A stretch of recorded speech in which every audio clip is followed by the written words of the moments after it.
what's your, obviously we're at TeslaCon Florida, what was your introduction to Tesla? When did you first become aware of them? I became aware of them when somebody came in and said, hey, we want you to benchmark a Model S. And I brought it in, I looked at it, and I said, wow, what do you plan to do with the data that we're going to develop for you? Because it's going to cost you about $1.2 million or something like that. What are you going to do with the data? Well, we want to find all the good things on here.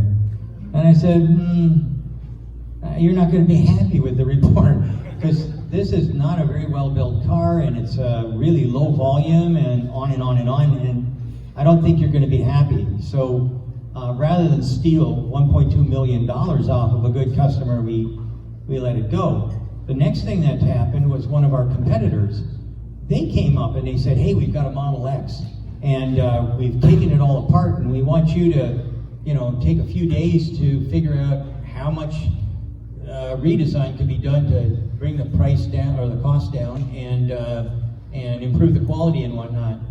We spent 3 weeks. That costs a lot of money. They tore everything down, so that saves us a lot of time. And we came back with reams of things that they could do differently. And then the next thing was the Model 3. And we actually bought that because one of our customers, it doesn't matter, Audi said, get a hold of one of those cars, we'll pay you double for the car, and then we'll fly it from Detroit to Germany. And so he said, oh, okay, fine, it sounds like a great idea. So we bought the car, brought it in, and Audi said, oh, thank you very much, we are not needing it anymore, good luck. And so we had a Tesla Model 3, so we decided to take it to pieces, and that's when John McElroy came over and, Sandy, why'd you buy that piece of shit?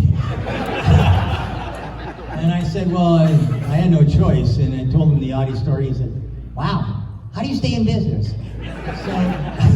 So we started taking, gaps were bad, the doors didn't really work really well, the paint job was horrific, and that's where I started. And then once we got past that, and we started getting into, and by the way, as soon as that happened, the Tesla fans said they were going to kill me.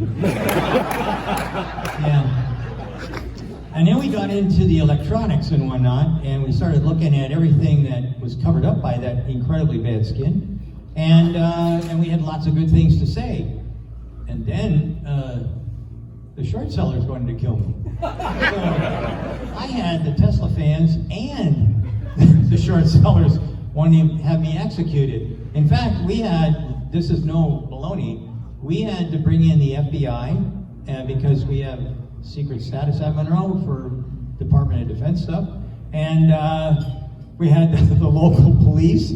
It was very exciting there for a while. When somebody says they're going to blow your factory up, you got to take precautions.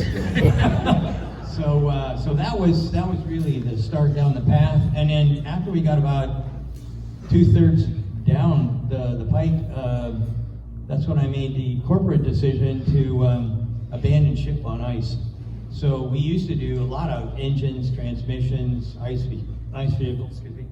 And now we do only EVs. We don't want any ICE work at all. And by the way,